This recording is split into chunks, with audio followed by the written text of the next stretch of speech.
Hello everyone, मैं पूजा और दोस्तों स्वागत करती हूँ आपका स्ट्रेस फ्री गार्डनिंग पे। आज मैं आपके साथ शेयर करने वाली हूँ राख के फ़ायदे।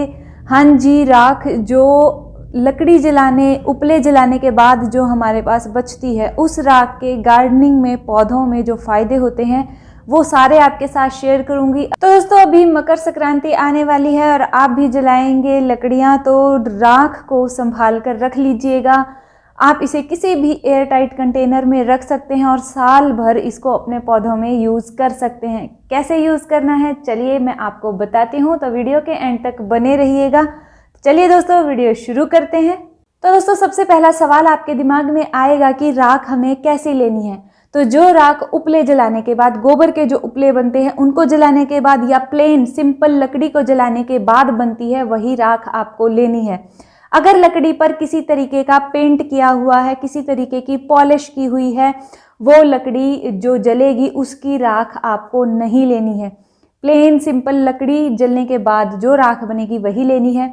कई बार आप पूछेंगे कि क्या कोयले से जो राख बनती है उसका इस्तेमाल किया जा सकता है, तो वो असर जो ये वाली राख देगी वो असर कोयले की राख भी नहीं देगी। तो इसीलिए कोयले की राख इतनी बेनिफिशियल नहीं हो सकती है, लेकिन मिट्टी में मिलाने के लिए आप वो ले सकते हैं। पर फिर भी ध्यान रखिएगा, जो उपले जलाने और सिंपल प्लेन लकड़ी जिस पर किसी तरीके का पेंट ना हो, वो जो जलेगी उसकी जो राख बनेगी वही बेस्ट राख आपके पौधों के लिए काम करेगी। तो अब ये काम क्या क्या करेगी चलिए वो बताती हूँ, जिसमें सबसे पहला काम ये करती है इंसेक्टिसाइड का। जी हाँ, आपके पौधों पर ये इंसेक्टिसाइड का काम करती है। अगर आप सब्जियां उगाते हैं तो ये और भी बेहतर आपके पौधों पर काम करेगी, सब्जियों पर काम करेगी, क्योंकि ये बिल्कुल ही ऑर्गेनिक तरीका रहेगा इंसेक्टिसाइड का पौधों से मतलब इंसेक्ट्स को पौधों से हटाने का।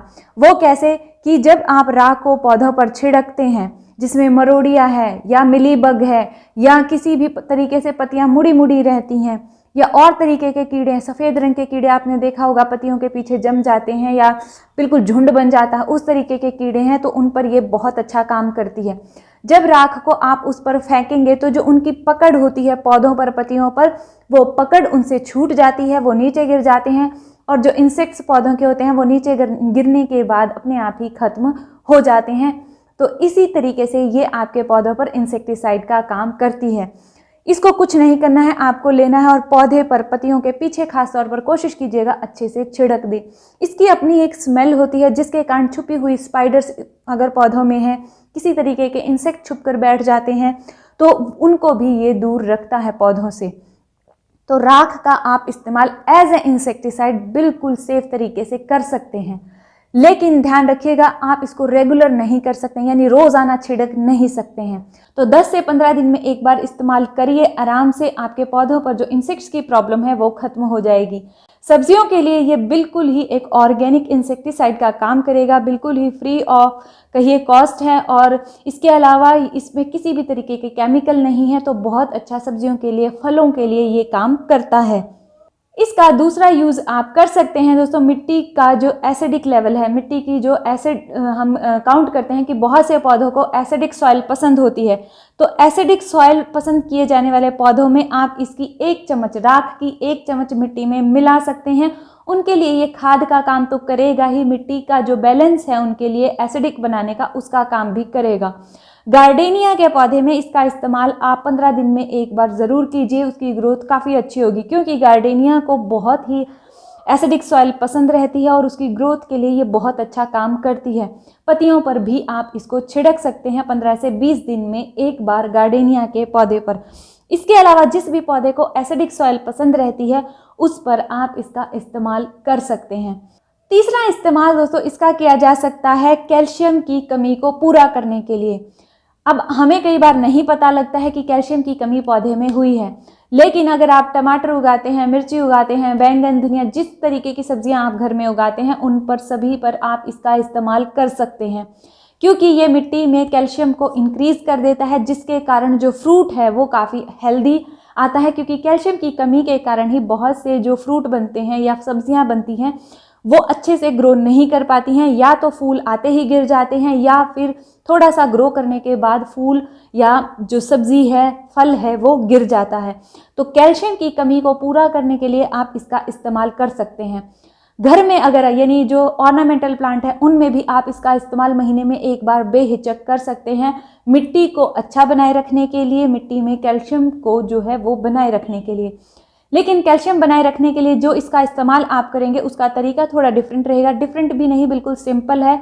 आपको क्या करना है, 1 बाल्टी पानी में यानी 10 लीटर पानी ले लेना है और 10 लीटर पानी में आप लगा लीजिए 3 कटोरी तक, नॉर्मल जो हमारी सब्जी की कटोरी होती है, खाने वाली जो सब्जी जिसमें हम डालते हैं उस कटोरी, या फिर आप ग्लास ले लीजिए। तो 3 से 4 ग्लास तक आप 10 लीटर पानी में राख के डालिए, उसे 12 से 18 घंटे तक छोड़ दीजिए और जब ऊपर का पानी जब वो सेट हो जाएगा, राख नीचे बैठ जाएगी, उसके बाद ऊपर के पानी का इस्तेमाल आप अपने सभी पौधों में कर सकते हैं कैल्शियम की कमी को दूर करने के लिए। तो इस तरीके से राख का इस्तेमाल पूरे साल तक आप कर सकते हैं। इसके अलावा अभी सर्दियां चल रही हैं, रात को धुंध गिरती है आपके एरिया में, तो इसको आप शाम के समय यानी धुंध गिरने से पहले अपने पौधों पर छिड़क दीजिए। जो धुंध गिरेगी वो डायरेक्ट आपके पौधे की पत्तियों पर नहीं गिरेगी। सुबह पौधे को झड़का दीजिए या धो दीजिए ताकि उसकी पत्तियों पर ये जमी ना रहे और पौधे अपना खाना बना सकें। सर्दियों में लाइट कम रहती है जिसके कारण खाना बनाने की प्रोसेस भी उनकी स्लो रहती है। तीसरा, सर्दियों में बहुत से पौधे ऐसे होते हैं जो कि डॉर्मेंसी में होते हैं, डॉर्मेंट होते हैं, तो उनकी प्रोसेस वैसे ही हर काम की स्लो रहती है। तो ऐसे में उसकी पत्तियों को साफ रखना ज़रूरी रहेगा। इसीलिए अगर आप पत्तियों पर इसका छिड़काव करते हैं तो पत्तियों को साफ करना बहुत ज़रूरी है। राख जो है वो स्टेरलाइज फॉर्म में होती है, इसमें किसी तरीके के इंसेक्ट्स या मैं कहूँ बैक्टीरिया नहीं होते हैं, ये साफ़ सुथरी है। इसीलिए आप इसका इस्तेमाल अपनी खाद में भी कर सकते हैं। खाद में ड्राई जो पार्ट हम डालते हैं उसमें इसका इस्तेमाल आराम से कर सकते हैं, आपकी खाद जल्दी बनेगी। दूसरा, स्मेल बिल्कुल भी नहीं आएगी। अगर आप खाद जो प्लास्टिक की बाल्टी में बना रहे हैं या खुले में बना रहे हैं तो उसके ऊपर आप राख छिड़कते रहें, यानी जब एक लेयर आप किचन वेस्ट की बना लेते हैं तो उसके ऊपर थोड़ी सी राख छिड़क दें, उससे जो स्मेल है वो नहीं आएगी। दूसरा, जो हम कंपोस्ट बना रहे हैं तो उस पर मक्खियाँ आ जाती हैं या किसी तरीके के इंसेक्ट्स जो हैं जो घूमते रहते हैं आसपास, वो भी नहीं घूमेंगे। तो इस तरीके से आप राख का बहुत ही अच्छे तरीके से अपने पौधों में इस्तेमाल कर सकते हैं। महीने में एक बार आप नॉर्मली इनका इस्तेमाल कर सकते हैं, कोई प्रॉब्लम आपके पौधे पर नहीं होगी। उम्मीद करती हूँ दोस्तों ये फ्री की जो इंसेक्टिसाइड है और फ्री की जो हमारे पास कैल्शियम है पौधों के लिए, उसका इस्तेमाल आप ज़रूर करेंगे और आपको इसके रिजल्ट भी बहुत अच्छे मिलेंगे। मार्च में जाकर अपने सभी पौधों पर इसका इस्तेमाल, या मिट्टी में जब आप खाद डालें उसमें भी इसको मिक्स करके डाल सकते हैं, जिसके कारण ग्रोथ बहुत अच्छी होगी। खास तौर पे फ्लावरिंग प्लांट्स पर इसका इस्तेमाल आप ज़रूर कीजिएगा और महीने में एक बार फ्लावरिंग प्लांट पर इसका इस्तेमाल बेहिचक होकर कर सकते हैं। तो ये चीज़ें आपको ज़रूर करनी है। रिज़ल्ट आप मेरे साथ ज़रूर शेयर कीजिएगा। जब भी आपको लगे कि रिज़ल्ट आपको मिले हैं इससे, तो वीडियो पर आकर कमेंट करके मुझे बताइएगा कि आपको इसके रिज़ल्ट मिले हैं। इसके अलावा आप पहले से ही ये चीज़ इस्तेमाल करते आ रहे हैं तो उसके फ़ायदे आपको क्या लगते हैं वो भी कमेंट सेक्शन में बताइएगा, ताकि औरों को भी ये चीज़ पता लग सके। उम्मीद करती हूँ दोस्तों ये वीडियो आपके लिए हेल्पफुल रही होगी। अगर हाँ तो लाइक कीजिएगा। आप ही के जैसे आपके दोस्त हैं, गार्डनिंग करना पसंद करते हैं, उनके साथ आप वीडियो शेयर भी कर सकते हैं। मिलते हैं अगले वीडियो में, तब तक के लिए अपना बहुत सारा ध्यान रखिए, खुश रहिए, बाय बाय।